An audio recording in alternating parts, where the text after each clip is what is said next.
It is important to be prepared in case your client has a medical emergency. Make sure that emergency information is posted by the telephone. The list should include the proper emergency number in your area. In most areas, that number is 911. The physician's name and phone number, pharmacy number, the number of a relative or neighbor, the house address, and the name and number of your agency supervisor. Always follow your agency's policy for handling emergencies. One emergency that requires immediate attention is a heart attack. Be aware of the signs and symptoms of a heart attack. They include chest pain, pain that radiates within the shoulder, neck, or arms, dizziness, sweating, nausea, and difficulty breathing. Remember that a woman's symptoms are less predictable, and she may not experience chest pain. However, she will often have shortness of breath, nausea, and vomiting. If you suspect that your client is having a heart attack, call for emergency medical assistance immediately. Become familiar with the signs and symptoms of a stroke that include weakness or paralysis on one side of the body, facial drooping, and slurred or incoherent speech.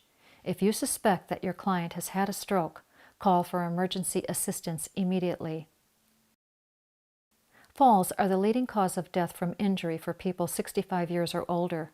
The most common injury from falls is a hip fracture. Falling may be a sign of a serious medical condition. Follow your agency's procedure for handling falls. Important information to report and record about falls includes the day, time, and location of the fall, how the fall occurred, any history of previous falls. If your client is unconscious after a fall, call 911 or your local emergency number. Do not move the person because he could have a neck or spinal cord injury, and moving him could make it worse. Cover him with a blanket to prevent chilling. Notify your supervisor. Stay with your client until help is available. It is important to know whether your client has a DNR order. DNR stands for Do Not Resuscitate.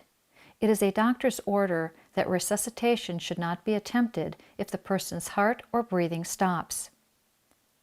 A DNR order means that the person does not wish to be brought back to life if his or her breathing or heart stops.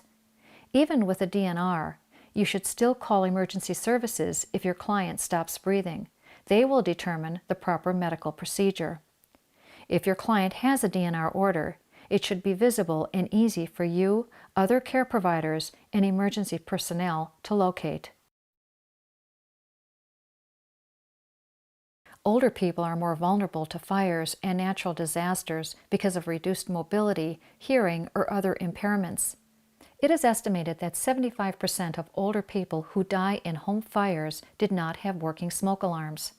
Working smoke alarms provide early warning of fire and are especially important for older people. A safety checklist of the client's home should include monthly testing of the smoke alarms. In an emergency, follow your agency's plan for moving your client to safety or for another staff member to replace you.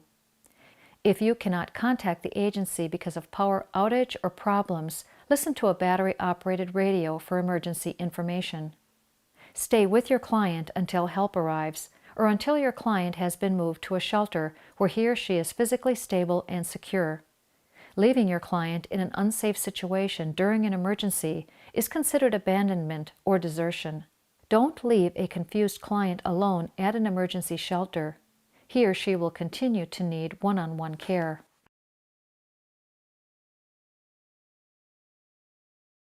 When caring for someone on bed rest, the wrap and slide technique is a safe way to move that person out of danger.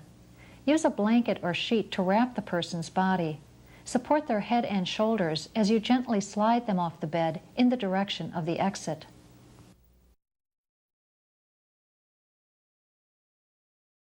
Wipe up blood spills immediately using disposable cleaning cloths.